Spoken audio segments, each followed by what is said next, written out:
जाति से संबंधित प्रश्न जनगणना के दूसरे चरण से पहले अधिसूचित किए जाएंगे।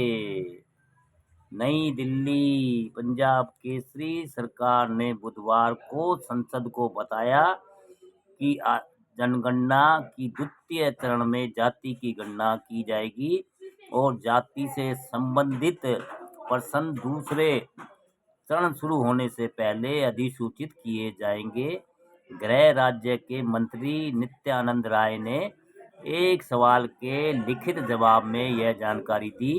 उन्होंने कहा कि सरकार की जनगणना 2027 करवाने की मंशा अधिसूचित कर दी गई है और जनगणना में जाति की गणना भी द्वितीय चरण में ही की जाएगी। राय ने कहा कि भारत में जनगणना कार्य 2 चरणों में किया जाता है और प्रथम चरण यानी मकान सूचीकरण कार्य में प्रत्येक परिवार की आवासीय स्थिति, संपत्तियों, सुविधाओं आदि की जानकारी एकत्रित की जाती है।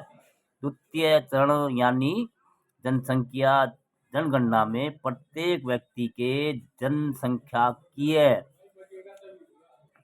सामाजिक, आर्थिक, सांस्कृतिक एवं अन्य विवरण एकत्रित किए जाते हैं। उन्होंने कहा कि भारत सरकार ने प्रथम चरण के लिए प्रश्न 22 जनवरी 2026 अधिसूचित कर दिए हैं।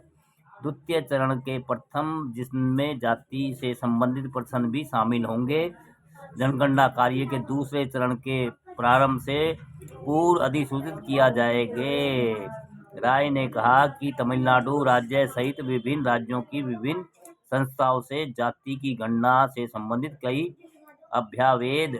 अभ्यावेदन प्राप्त हुए हैं। द्वितीय चरण के प्रश्नों को जाति से संबंधित प्रश्न को शामिल करते हुए दोस्तों जाति से संबंधित प्रश्न जनगणना के दूसरे चरण से पहले अधिसूचित किए जाएंगे। दोस्तों ये भी अच्छी जानकारी है। जाति जनगणना जब से देश आज़ाद हुआ है तो ये लोग नहीं करा पाए हैं। अगर उससे हो जाती है तो लोगों को कुछ बेनिफिट मिलेगा। किसकी जाति में कितने लोग सरकारी नौकरी पे है या जिनके पास क्या भूमि है या खेत है, खलियान है, मकान है, नहीं है, क्या है, ये जानकारी भी उससे उपलब्ध होगी अगर ये ईमानदारी से करती है सरकार।